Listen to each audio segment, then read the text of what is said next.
Ladies and gents, people of YouTube, welcome back. Another beautiful day out here, kind of. It wasn't supposed to rain, it just started to rain, so that's a little bit of a bummer. But anyways, got some exciting stuff to show you today. First agenda is we're working on the flat track bike. Our plans were to try to start it today, but if you can see the moisture on the ground, fat chance of bump starting that thing in a wet driveway. So we're gonna have to shift gears. This bad boy got dropped off last night. It is an RM370, super cool, but apparently it's been sitting for like 8 years. The guy doesn't think it runs, and he wants to know why. So that's where we're gonna start on this one. And, excuse the rain, but I told you guys I bought some more bikes, and I did. So, 1994 Sportster 883.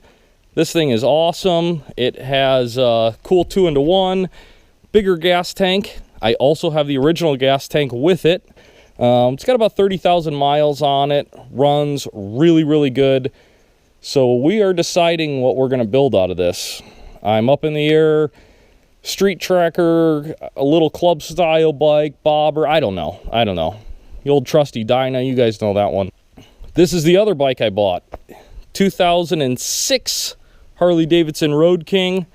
I think it's got some work done to the engine because, my goodness, it revs up really fast, sounds amazing.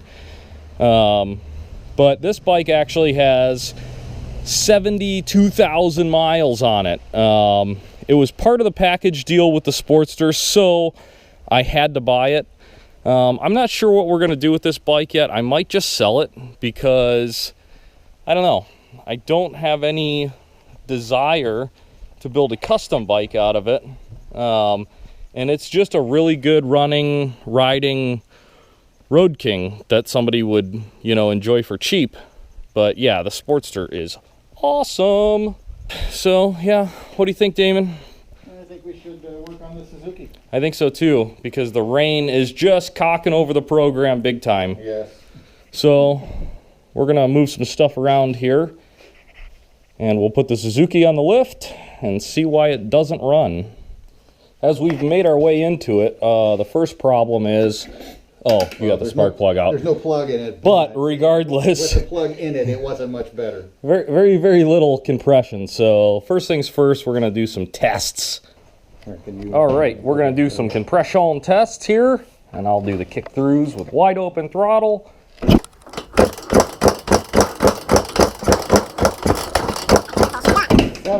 70 pounds is not going to work. 70 pounds, boys. That is not going to be kosher.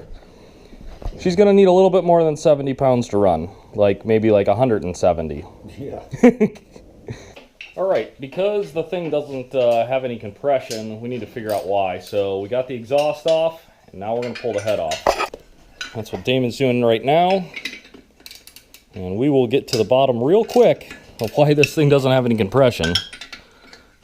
We were just kind of admiring the whole bike, though, and talking about it, and this is like a perfect example of somebody that did like an in the frame, just clean up restoration. From 10 feet, it looks pretty cool.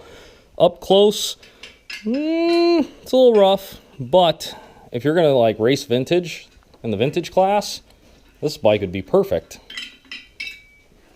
I also noticed over here a little JB Weld side cover fix at one point. Let's have a look at her. The cylinder doesn't look too bad from what I can see.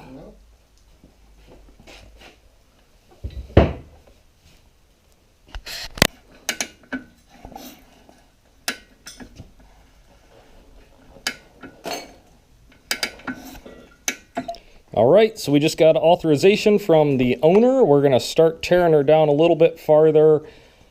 Hopefully we could just get away with piston rings on this guy, but we need to make some measurements and see what parts availability is like and all that good stuff. So we're going to dig a little farther into the engine. And when we pull the cylinder off and get the piston out, we can check the old crank rod there and see how much play she's got in her. Alright guys, so here's the deal. The RM370, tomorrow Damon is going to bring over some measuring tools, and we're going to measure the cylinder and that, because I kind of got the impression that that motor was just thrown together. I don't know, there's some funky stuff going on with that piston that I don't like. So yeah, we did work on the flat track bike a little bit. Didn't make a ton of progress on that. Damon called it an early day, so I am gonna go pick up another motorcycle that I bought the other day. This was a little bonus bike. I've never owned this particular brand. It's my first one. So let's take a little trip over to San Jose and pick this bad boy up. All right guys, we're back at our old stomping grounds, Calmodo here in Mountain View, but let me show you what about. All right, don't judge her too much. She's a little dusty, but it's a 96 ATK 260, all kinds of goodies. And yes, Uno's just barking like crazy.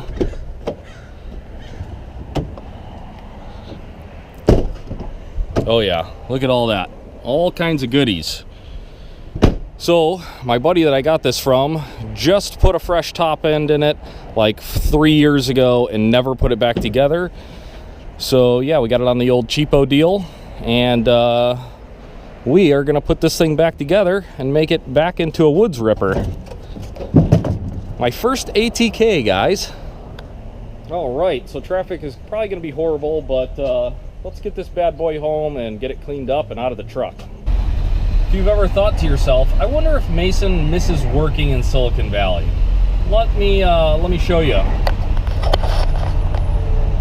Abso-freaking-lutely not. This sucks. And this is like just the beginning of rush hour traffic too. In a little bit, this lane right here will get clogged up with Teslas and Priuses, and then the whole thing gets shut down. It's awesome. So yeah, I don't miss this.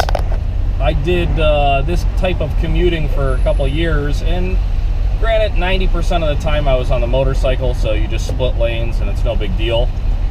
But I dread having to drive over here, especially on the 85. The 85 is the worst in the Bay Area, at least one of the worst. But yeah, so I probably got like an hour and a half for this, and then we'll be back at the old homestead. All right, guys, after 2 hours of driving just to get 33 miles, we are back. Man, the Bay Area is crazy. Let's check out this ATK. So excuse the lack of good quality light here. We're running out of daylight, but this is the bike. This is all the stuff I got with it. So this bike is actually California street legal. The previous owner went through the work to get it street legal. So we got a brand new headlight, tail light with turn signals to put on, this little trail tech from Voyager, new handlebars, all kinds of new parts, a brand new set of tires that are street legal as well. So like I said, I've never had an ATK before. This one is pretty cool, and it's pretty darn clean for a 1996. There's not even boot marks on the frame. Stock Brembo brakes. This thing's gonna be rad. All right, guys, another really busy summer day here in the books. We are just chewing through projects. Damon is kicking butt, so yeah, progress is good. We're gonna get after it tomorrow. Hopefully tomorrow we can get the flat track bike started. He's gonna bring over one of these remote starters that they use for the shifter carts. So hopefully we can use that on the old flat track bike. Oh, the RM370, I need to call the owner and explain the mess that we found. Like we were saying, we think that that motor probably never ran with that piston in it. Tomorrow we're going to precision measure everything so we know exactly what we got. And then we'll order parts accordingly.